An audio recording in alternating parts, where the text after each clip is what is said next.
അച്ഛൻ മരിച്ചു കഴിഞ്ഞിട്ട് എല്ലാവരും പറഞ്ഞു പശുവിനെ കൊടുക്കുക. കാരണം പശു വളർത്തലായി ഞങ്ങൾക്ക് ആർക്കും പശുവിനെ വളർത്താൻ അറിയില്ലെന്നാണ് എല്ലാവരും ഓർത്ത്. പിന്നെ എനിക്ക് പശുവിനെ കൊടുക്കാൻ മനസ്സ് അനുവദിച്ചില്ല. പിന്നെ സ്നേഹിച്ച് വളർത്തിയവരെ കൊടുക്കുമ്പോൾ ഒരു സങ്കടമുണ്ട്. അതുകൊണ്ട് പശുവിനെ വിൽക്കാതെ ഞാൻ തന്നെ ഏറ്റെടുത്ത് അമ്മയോട് പറഞ്ഞു കൊടുക്കണ്ട, ഞാൻ നോക്കിക്കോളാം എന്ന് പറഞ്ഞ് പശുവിനെ വളർത്തി ഞാൻ പിന്നെ കൊണ്ടുപോയത്.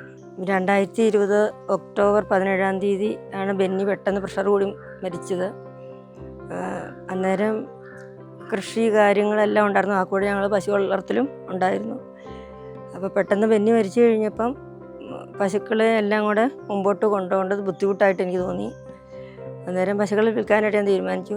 മാത്യു ഒറ്റയ്ക്ക് ഞാനുള്ള എൻ്റെ അടുത്ത് വന്ന് ചോദിച്ചു, പശുവിനെ കൊടുക്കുവാണോ എന്ന് ചോദിച്ചു. അന്നേരം ഞാൻ പറഞ്ഞു, പിള്ളേർ സ്കൂളിൽ പോയി കഴിഞ്ഞാൽ തന്നെയല്ലേ ഉള്ളൂ, അപ്പോൾ അതുകൊണ്ട് കൊടുത്തോളാമെന്ന് പറഞ്ഞു.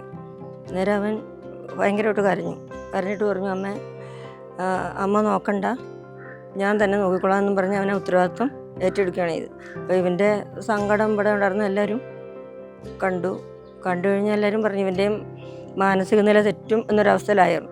അപ്പോൾ എല്ലാവരും എന്നോട് പറഞ്ഞു, അവനോട് ആലോചിച്ച് അവൻ്റെ അനുവാദപ്രകാരം അല്ലെങ്കിൽ സമ്മതപ്രകാരം മാത്രം പശുവിനെ കൊടുത്താൽ മതി എന്ന് പറഞ്ഞു. അങ്ങനെയാണ് ഈ പശു വളർത്തൽ ഇങ്ങനെ മുമ്പോട്ട് കൊണ്ടുപോയത്.